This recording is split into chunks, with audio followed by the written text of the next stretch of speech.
हर्षित landmark, सपनों का घर जैसा आप चाहते हैं हम बनाते हैं। 1, 2 एवं 3 BHK ready position flats. Call 9827321321।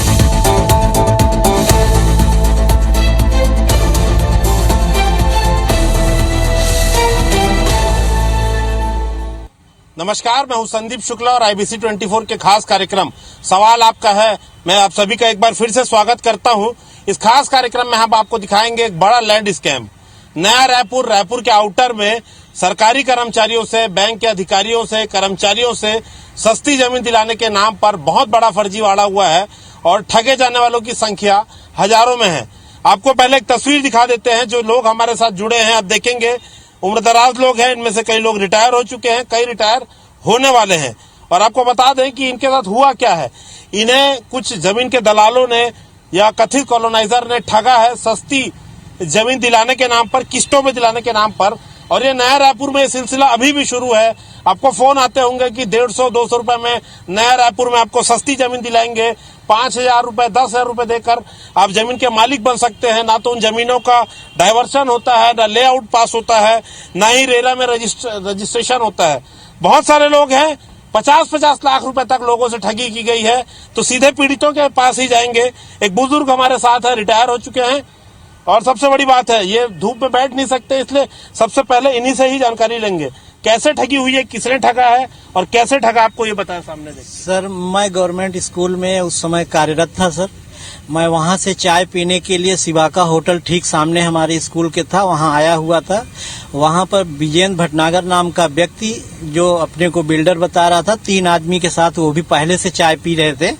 तो उन्होंने अपने हाथ में आसरा सिटी नामक ब्रूसर पकड़े हुए थे चमकता हुआ, और मेरे को बोले आप सर इधर से आ रहे हैं, स्कूल में क्या है? मैं कहा वहाँ का मैं टीचर हूँ। मेरे साथ एक साथी और थे। तो उन्होंने कहा सर मेरा एक बहुत बड़ा प्रोजेक्ट है निमोरा में, बहुत सस्ती जमीन, आप लोग ये जमीन रेट कभी पाएंगे नहीं। हम एक तरह से कमाने नहीं निकले हैं, गुरुजनों की सेवा के लिए, और सारे उसमें टीचर ही लगे हुए हैं।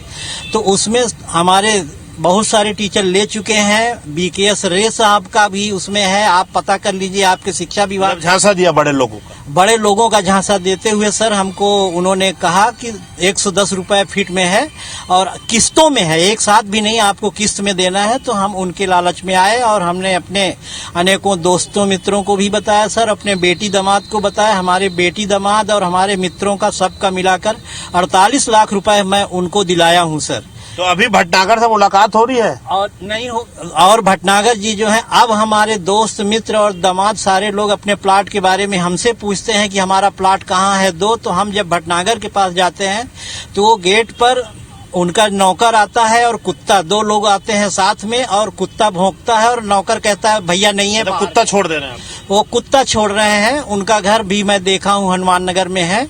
देखिए ये इनकी बात आपने सुने कि जब पैसे वापसी के लिए जा रहे हैं तो कुत्ता इनके ऊपर छोड़ दिया जा रहा है। दूसरी तरफ आप देखेंगे बहुत लोगों के हाथ में रजिस्ट्री है। तो आप समझ सकते हैं कि राजस्व विभाग के मिलीभगत के बिना ये हो ही नहीं सकता, क्योंकि जब रजिस्ट्री होती है तो मौके पे जाकर देखना होता है। आप भी ब्राउचर पकड़े हुए हैं, पहले तो दिखा दीजिए। ये देखिए आसरा सिटी के नाम से आपके साथ ठगी हुई होगी बिल्कुल। तो क्या हुआ था कि बताएं। मेरे साथ ये हुआ है कि मैं अपने लिए और अपने भैया और दीदी के लिए, मैं अपने कुछ मित्र मेरे लेते हुए मैंने देखा उनको, और मुझे ये रहा कि किस्त में जमीन मिल रही है। ये सोचकर मैंने भी जो है राशि लगाई। मुझको देखकर मेरे भैया और दीदी ने भी लगाई। 10 लाख रुपया हमने जो है उसको भुगतान किया है। 2007 से शुरू किए थे, आज की तारीख तक वो जमीन की रजिस्ट्री नहीं किया उसने, और कभी बीच में प्रयास करने पर बताता था जो जमीन हमको दिखाया गया था वो बोलता है किसी ने उसको बेच दिया। तो कुल मिलाकर आज तक मेरे को उस राशि के बदले में जमीन की रजिस्ट्री नहीं की गई है। ना जमीन मिली है ना पैसा मिला जी, ना ही पैसा वापस मिला है ना जमीन मिली है मेरे को। देखिए कुछ महिलाएं भी हैं, उनसे भी बात करेंगे। रसीद आप रखे हुए हैं, वहाँ कैमरे की तरफ दिखाएं। देखिए ये रसीद है, आप देखिए इसका नंबर आप अगर दिखा सके जूम करके, तो नंबर है इसका 4789, मतलब 4789 नंबर है इसका। तो आप समझिए कि इतनी रसीदें काटी जा चुकी हैं। कितना बुकिंग अमाउंट लेता था, कितने की किस्त थी? और ये पहले 40,000 पहले किस्त लिया उसने और उसके बाद बोला 3,000 रुपए मासिक किस्त। हमने भी सोचा कि बच्चों के नाम से, उस समय छोटे टीचर होते थे हम, तो हमने सोचा 3,000 बहुत कम है, अब जमीन मिल रही ले लेते हैं। 3,000 के उससे करते रहे। फिर 1 साल बाद हमने 2007 में ये बुक किया था। 2008 में मेरी दीदी को मैंने कहा कि दीदी ऐसा ऐसा है और अपन ले लेते हैं, तो बोला भटनागर ने कहा एक मुश्त दोगे तो मैं रजिस्ट्री तुरंत करा दूंगा। 2 लाख रुपए हमने फिर 2 जमीन के नाम का दिया, 1500 स्क्वायर फीट के नाम का। लेकिन आज तक उसने न तो जमीन दिया, न पैसा दिया, न कुछ नहीं। मुझे ये कहा गया था कि मैडम आप जिस दिन आपको पैसे की जरूरत होगी आप इन्वेस्ट कर दीजिए, मैं आपको पैसा दुगुना करके दे दूंगा तुरंत, जब भी बोलेंगे आप। मैंने कितने चक्कर लगाए उनके घर में, मेरी दीदी का पैसा था, मेरी दीदी बीमार रहने लग गई थी। मैंने उनसे कितने बार कहा कि भैया मुझे पैसे की जरूरत है, दे दो। ये 2016 तक मैंने उनके साथ रिक्वेस्ट की। आवेदन चित्रा ने मंगाया, बोला कि भटनागर जी से बात हो गई, वो मिलता नहीं था ना, फोन नहीं उठाता था। और चित्रा ने कहा आवेदन दे दो, भटनागर से बात हुई, आपको पैसे दे देंगे, रसीद जमा कर दो। मैंने डुप्लीकेट और ये आवेदन दिया था 2016 में, लेकिन आज तक न जमीन मिली मुझे, न पैसा। और मेरी दीदी अभी कहाँ है? मेरी दीदी भी है, परलोक सिधार गई। मैं उसका सही समय में इलाज नहीं करा पाई। इस तरह से भटनागर ने धोखा दिया मुझे। देखिए महिलाएं हैं सब, अब रिटायर हो चुकी हैं। आप इधर देख के बताएंगे क्या हुआ था, कितना पैसा आपने लगाया था? मैं 1500 स्क्वायर फीट वाला 2 जमीन ली थी और मेरे लिए मैं भी शुरू में 60,000 दी थी 2 प्लाट के हिसाब से। उसके बाद में किस्त में मिला तो मैं किस्त दी। उसके बाद में बोले कि आप पूरा पैसा दे दो तो हम लोग रजिस्ट्री करा देंगे। तो मैंने पूरा पैसा दिया और मेरे लिए रजिस्ट्री किए हैं, रजिस्ट्री कर दिए हैं, प्लाट भी मेरे को दिखा दिए हैं। लेकिन ये मालूम नहीं है कि मेरे लिए वो जमीन मिलेगी कि नहीं। कुछ भी हुआ नहीं है अभी तक, ना तो लेआउट हुआ है, ना कुछ बनाना चाहते हैं तो ना बना नहीं पा रहे हैं। मतलब जमीन कहाँ है इन्हें मालूम नहीं। और सबसे बड़ी बात, एक बात देखने को मिल रही है, शिक्षा विभाग वाले बहुत ज्यादा शिकार हुए हैं। हाँ, 2007 में हमको भटनागर ने बताया कि बहुत आसान किस्तों में जमीन मिल रही है और चूंकि आप रिटायर होने वाले हैं इसलिए इस जमीन को हमको किस्तों में ले दो। तो हमने पहली किस्त उसको 1,51,000 रुपए दी और बाद में 4,000 रुपए की बाकी किस्तें उसने लिया हमसे। तो इस प्रकार 2,20,000 रुपए मेरे से उसने प्लाट के लिए लिया और 16,000 रुपए वो कहा कि रजिस्ट्री के लिए। रजिस्ट्री तो उसने करके दे दिया, परंतु स्पॉट पर जाकर देखते हैं जमीन हमारी कहाँ है यही कोई नहीं बता पा रहा है। पटवारी कहता है कि जितनी जमीन वो बेचा है उससे कम, उतनी जमीन तो यहाँ स्पॉट पे है ही नहीं भटनागर की। ये कितने लोगों को ठगा होगा आपको लगता है?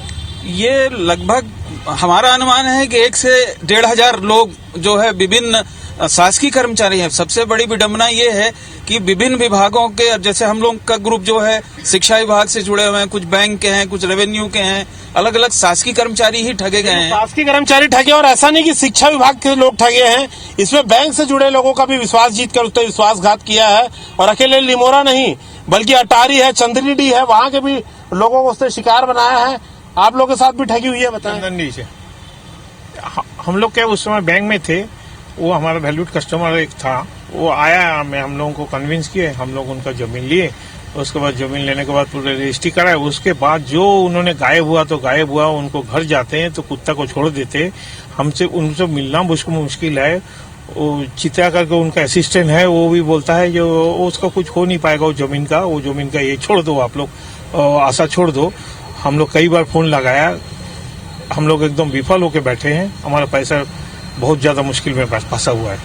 ये टेक्निकली कैसे झांसे में कैसे लिए लोगों को? भाई बैंक वाले भी अनुभवी होते हैं, शिक्षक भी जैसे जो सबसे ज्यादा शिक्षित माने जाते हैं, सबको समाज को दिशा भी दिखाते हैं। ये झांसे में कैसे इसने लोगों को लिया होगा? सर बैंक का ये पुराना कस्टमर था और चूंकि हम लोग सब बैंक वाले हैं, मैं भारतीय स्टेट बैंक में ब्रांच मैनेजर था, तो उसका पहला जो ये हनुमान नगर का मकान जो है वो मेरे ही हाथ का फाइनेंस किया हुआ है। तो इस हिसाब से उसके साथ हमारा संबंध बना था और उसी संबंध का फायदा उठाते हुए हम लोग 2001 में चंद्रनीडी का जो फर्स्ट प्लॉटिंग था उसमें पहला हम ही लोग लिए थे कि एक इन्वेस्टमेंट पर्पस के नाम से, और हम लोग रिटायर भी होने वाले थे इसीलिए उस समय लिए थे। उसके बाद वो प्लॉट तो हम देख नहीं पाए, लेकिन ये है कि 2007 में वो प्लॉट हमको बोला कि मैं निमोरा का प्लॉटिंग में एक्सचेंज कर रहा हूँ, तो इसीलिए हमको निमोरा का प्लॉट से एक्सचेंज किया गया। और 2007 में, और 2007 से अभी 2021 तक मैं उसके घर में कम से कम 20-22 बार चक्कर काटे हैं। 2 बार उनके दर्शन प्राप्त हुआ है। अल्टीमेटली 2 महीना पहले जब मैं उसके घर में धरना दे के कुर्सी टेबल लेके बैठ गया, तब मेरे को अपना नौकर भेज के डिमार्केशन करा के अभी दिया है। लेकिन मेरे गुडविल का यूज करते हुए हमारे बैंक के बहुत सारे स्टाफ, कम से कम स्टेट बैंक के ही 50-55 लोग जो है उसके पास से प्लॉट लिए थे कि एक ब्रांच मैनेजर ले रहा है तो साथ में हमारे साथी लोग भी इस विश्वास से लेते हैं। मतलब ये संख्या का अंदाजा लगाना बहुत मुश्किल है। कितने लोगों को ठगे? देखिए 2,500 से 3,000 लोग होंगे बता रहे। देखिए आप सोचिए कि एक आदमी अगर ऐसा कर सकता है तो रायपुर में तो जाल बिछा हुआ है भूमाफियाओं का, दलालों का, जमीन के नाम पे फर्जीवाड़ा करने का। हम बार बार बोल रहे हैं कि नया रायपुर से आप सभी लोगों को फोन आते होंगे कि 200 रुपए 250 रुपए में रायपुर, नया रायपुर के आसपास जमीन लीजिए और ये होता है। देखिए एक महिला भी हमारे साथ है। क्या हुआ था आपके साथ? कहाँ उसने जमीन बताई थी? ये चन्नीडी में भी है और निमोरा में भी है सर। 2 प्लॉट है मेरे पास, उनके लिए हुए, उनसे लिए हुए। मगर अच्छा, भरोसे में कैसा ले लिया उसने? मैं भी उस समय मेन ब्रांच में थी सर, SBI मेन ब्रांच में। तो उनका व्यवहार वगैरह, वो हंसना बोलना, माने अपना गुड फेथ में उसने लिया सबसे पहले हमको कि हम बहुत अच्छे हैं, हम बिल्डर है, यहाँ ये कर देंगे वो कर देंगे। मैंने उनसे ये भी कहा कि सर मेरी लड़कियां शादी की हैं, पैसा तो है मेरे पास, पर मैंने पैसा रिजर्व उसके लड़कियों की शादी के लिए करके रखा है। बोले कोई बात नहीं मैडम, अभी आप दे दो, जब आपकी बेटी की शादी तय हो जाएगी तो आप हमको बता देना, हम दे देंगे आपको पैसा। तो आज भटनागर कहाँ है? जमीन है? भटनागर जमीन तो है बोलते हैं, मगर पता नहीं सर कहाँ पे है। देखिए पैसा देने वालों को ना जमीन मिली है ना भटनागर मिल रहा है। कितना बड़ा ठगी का मामला आप अंदाजा लगा सकते हैं। हम बात करते हैं रायपुर, नया रायपुर में हुए बड़े लैंड स्कैम पे। एक कॉलोनाइजर है, कथित कॉलोनाइजर हम कहेंगे, जिसने सस्ती जमीन दिलाने के नाम पर हजारों लोग से ठगी की है। कुछ लोगों की रजिस्ट्री भी कराई है, ना तो मौके पे जमीन है। 1 एकड़ जहां पर था वहां 10 एकड़ उसने बेच दिया है। सरकारी कर्मचारी, बैंक के अधिकारी ठगी का शिकार हुए हैं और ये रायपुर में लगातार सिलसिला चल रहा है। बड़ी जांच का विषय है। शासन प्रशासन को इसमें कड़ाई भी करना चाहिए। बिना डायवर्शन, बिना लेआउट के लोग जमीन बेच रहे हैं, लोग खरीद रहे हैं और सबसे बड़ी बात है उसकी रजिस्ट्री भी हो जाती है। तो हमारे साथ नए लोग भी जुड़े हैं और ये भी खुलासा हो रहा है कि इसने देवभोग तक अपने पैर पसारे थे। आप हमारे साथ हैं। मिश्रा जी, क्या हुआ था? आपने कहाँ जमीन में इन्वेस्ट किया था? 2006-07 में आसरा सिटी के नाम से देवभोग में उसने बुकिंग किया। उसमें भी सब शासकीय कर्मचारी थे। 20 किस्तों में पैसा जमा कराया, रसीद तक नहीं दिया। रसीद की जगह एक चौकड़ी में दस्तखत करवाता था और बाद में जब मैं पीछे पड़ा, फोन करता था तो बोले अभी लेआउट पास हो रहा है, प्रोसेस में है, बाद में आपको रजिस्ट्री कर देंगे, डेवलपमेंट हो रहा है, रोड मतलब ये माना जाए कि रायपुर से पहले उसने देवभोग में पैर पसारा, वहां से पैसा लेके यहाँ शुरू किया और आज तक मेरे मूल दस्तावेज वापस वो भी रखवा लिया कि रजिस्ट्री करूंगा, उसका आदमी रख लिया, लेकिन आज तक मेरे को रजिस्ट्री नहीं किया। देखिए ये सबसे बड़ी विडंबना है। असली दस्तावेज जमा कर दिए तो आखिर केस करेंगे तो कैसे होगा? ये भटनागर जिसकी बात हो रही है उसकी तस्वीरें भी रजिस्ट्री में लगी हुई है। तो जो जैसे कि आरोप लग रहे हैं, इन पर गंभीर आरोप है, ठगे हैं हजारों लोगों को। तो आपको दिखा दे रहे हैं, देखिए रजिस्ट्री का पेपर है, ये ब्राउजर है आश्रय सिटी का और जिस व्यक्ति ने रजिस्ट्री करी है वो आप देख सकते हैं। तस्वीरें हैं जो पीड़ित लेकर हमारे अपने साथ आए हैं। रजिस्ट्री का पेपर है, लेकिन इन सब के पीछे आप देखेंगे एक बात कॉमन है कि कई लोगों की रजिस्ट्री हुई है। तो हम बार बार जो अपनी खबरों में बताते हैं कि राजस्व विभाग के बिना मिली भगत के ये सारा कुछ हो ही नहीं सकता। जैसे हमने एक फौजी की खबर दिखाई थी, सरकारी जमीन को निजी बताया गया, निजी जमीन को उसके बाद सरकारी बताया गया। बड़ा फर्जी वाला कोटा में हमने खुलासा किया था। तो ये बिना राजस्व विभाग के मिली भगत के संभव नहीं है। आप लोग बैंकों में भी थे, तो क्या आपको लगता है कि बिना राजस्व विभाग के अधिकारी कर्मचारियों के संभव नहीं है? मैं स्टेट बैंक से रिटायर्ड अधिकारी हूँ और मुझे भी ऐसी रजिस्ट्री जरूर कर दिया, लेकिन उसमें पता नहीं चल रहा है कि आपका प्लाट कौन सा है, दूसरे का प्लाट कौन सा है, दोबारा रजिस्ट्री हुई है, कितने बार रजिस्ट्री हुई है, कोई अता पता नहीं उसका। आपको लगता है बिना राजस्व विभाग के मिलीभगत के संभव नहीं? उसके बिना संभव ही नहीं है सब। देखिए बिना पटवारी, बिना तहसीलदार, बिना पंजीयक के ये संभव ही नहीं है। हम इन लोगों के साथ मौके पे गए थे, पीड़ितों के साथ। आप मौके पे क्या मिला आपको बताएं दर्शकों को। मौके पे जो शुरू में मुझे बताया गया था कि ये सामने का प्लॉट आपका 10,000 स्क्वायर फीट आपका रहेगा। बीच में जब मैं फिर से वहां प्लॉट में गया तो मुझे बताया गया कि मेरे पार्टनर ने इसको बेच दिया है। आप पीछे बोले गड्ढा मुझे दिखाने लगे कि यहाँ पर आपका प्लॉट होगा। मैं बताना ये चाहता हूँ कि जैसे रजिस्ट्री हुई है, फर्जीवाड़ा में एक और ये इकरारनामा आप देख सकते हैं।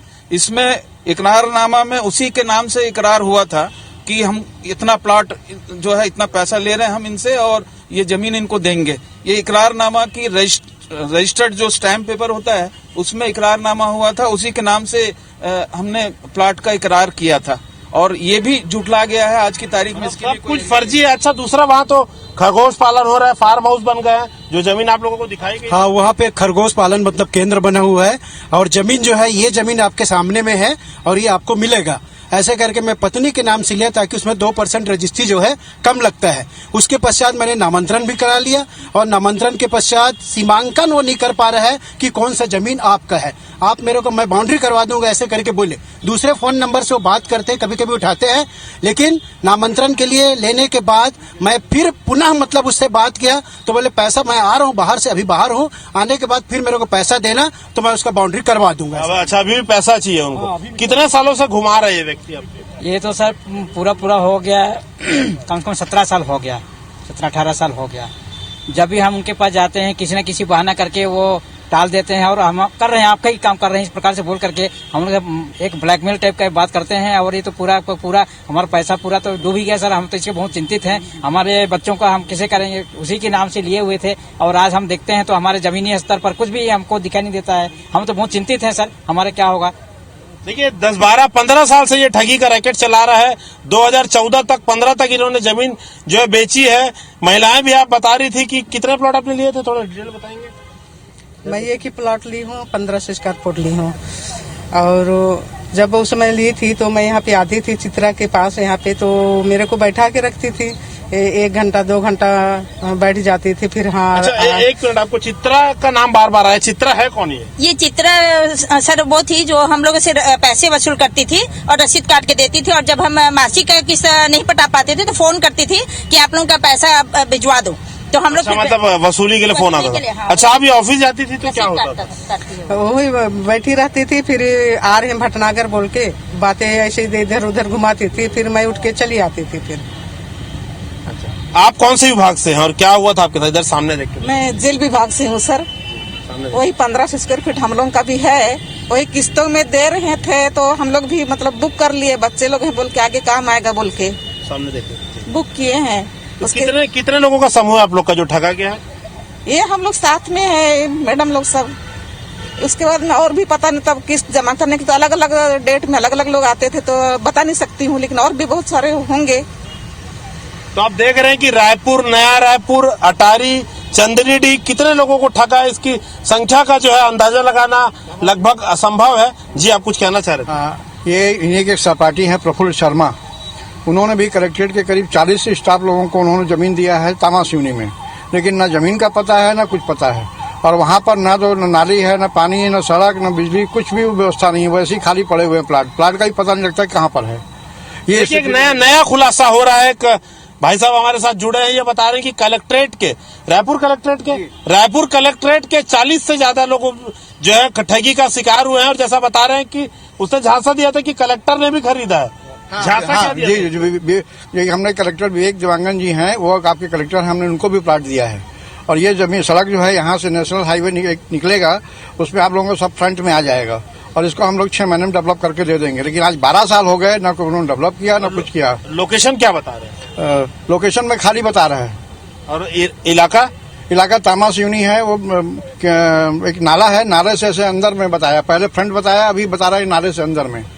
तो आपने सुना कि कितना बड़ा फर्जीवाड़ा हुआ है। रायपुर, नया रायपुर, देवभोग, तामासिवनी, लिमोरा, चंदनीडी 10 इलाके हैं जहां पर ऐसे कथित कॉलोनाइजर ने ठगी किया है। और आपको बता दें कि IBC 24 लगातार इन मुद्दों को उठाते रहेगा और हम आपको आने वाले हफ्तों में ऐसे और कॉलोनाइजरों का चेहरा जो है पर्दाफाश करके दिखाएंगे कि कैसे सैकड़ों हजारों रायपुर के जो लोग हैं, बल्कि रायपुर नहीं, रायपुर के आसपास के जो शहर है उसके आसपास के लोगों को कैसे ठगा जा रहा है, हम सबका पर्दाफाश करेंगे। लगातार अभियान चलेगा क्योंकि सवाल है आपका। आज की इस खास पेशकश पर इतना ही। नमस्कार।